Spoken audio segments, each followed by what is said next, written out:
Hello YouTube family, Radhe Radhe.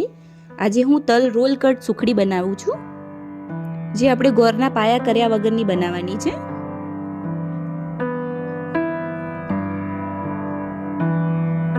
એક pen લઈશું આપણે, એમાં 1 વાટકી તલ નાખીશું.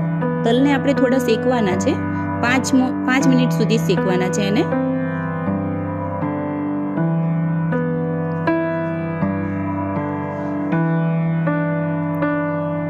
એમાં એક નાની વાટકી કાજુ બદામ નાખીશું. કાજુ બદામ નાખવાથી થોડો માવા જેવો ફ્લેવર આવશે. અને આ જે રોલ કટ સુખડી છે, આપણે એને સોફ્ટ જ બનાવવાની છે.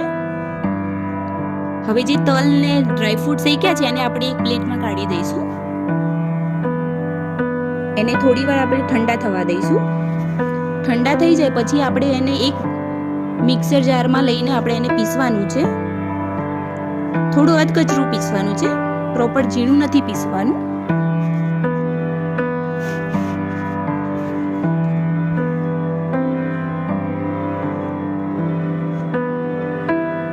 હવે આપણે એક તાસમાં એને કાઢી દઈશું.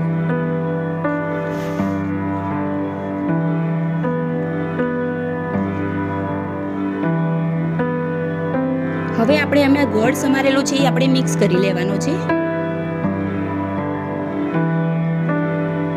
આપણે જેટલું ગળપણ જોઈએ એટલું જ આપણે ગોળ નાખવાનું છે. જેટલું સ્વીટ બનાવવું એટલું આપણે ગોળ નાખી શકો છો. હવે જે આપણે મિક્સ કરેલો ગોળ અને તલનો જે ભૂકો છે, એને આપણે પાછું મિક્સરમાં પીસી દેવાનું છે, જેથી ગોળ જે આખો છે એ પીસાઈ જાય.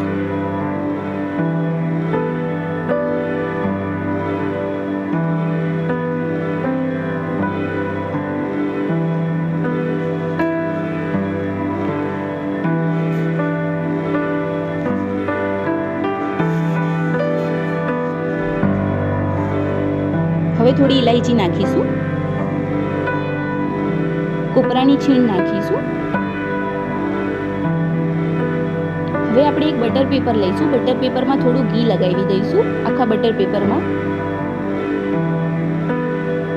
જેથી આપણે રોલ પાડીશું એ આસાનીથી રોલ પડી જાય અને કટ થઈ જાય. હવે આપણે એક પેન લઈશું. પેનમાં 3 મોટી ચમચી આપણે ઘી નાખીશું. હવે જે આપણે મિક્સરમાં ગોળ અને તલને જે પીસું છે, એને આપણે નાખી દઈશું. એને ત્યાં સુધી હલાવવાનું છે, ત્યાં સુધી આપણે એને શેકાવા દેવાનું છે, જ્યાં સુધી આપણો ગોળ જે છે એ ઓગળી ના જાય. ત્યાં સુધી આપણે એને ધીમા તાપે આપણે એને શેકતા રહીશું.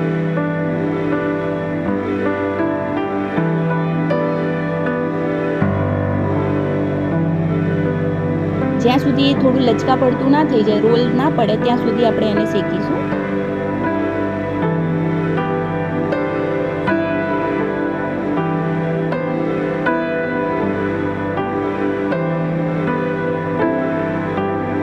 હવે આપણે જે બટર પેપર ઉપર ઘી લગાવ્યું હતું, એમાં આપણે કાઢી લઈશું.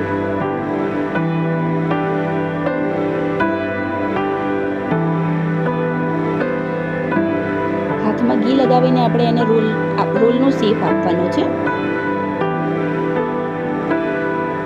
એને થોડુંક નોર્મલ ગરમ હોય એમાં જ કરવાનું છે, જેથી બધું ચોટી રહે અને ભેગું થઈ જાય રોલ બનવા માટે. હવે આપણે આને રોલનો શેપ આપી દીધો છે.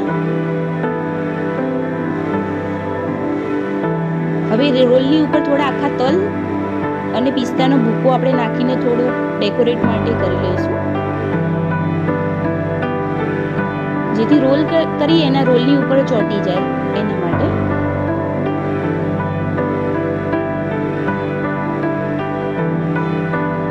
હવે એને પેક કરી દેવાનું છે રોલ ટાઈપ.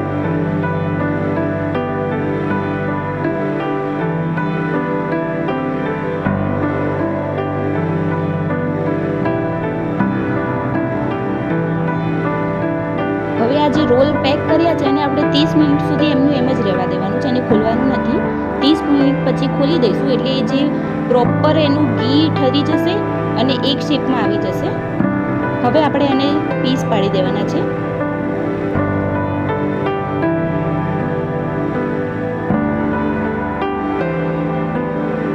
આ રીતે આપણે પીસ પાડવાના છે એને.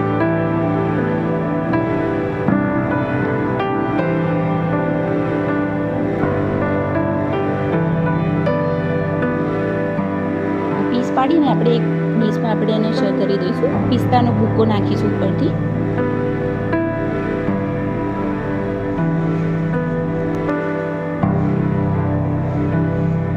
પંદર મિનિટમાં જ બની જાય એવું છે આ સુખડી. આ તૈયાર છે આપણી રોલ કટ તલની સુખડી, જે વગર પાયા કર્યા વગરની છે. જો તમને આ વિડીયો ગમ્યો હોય તો લાઈક, શેર, સબસ્ક્રાઈબ કરવાનું ના ભૂલતા. અને હવે કઈ વાનગી લઈને આવું એ કમેન્ટમાં જરૂર લખજો. આપણી તૈયાર છે રોલ કટ તલની સુખડી.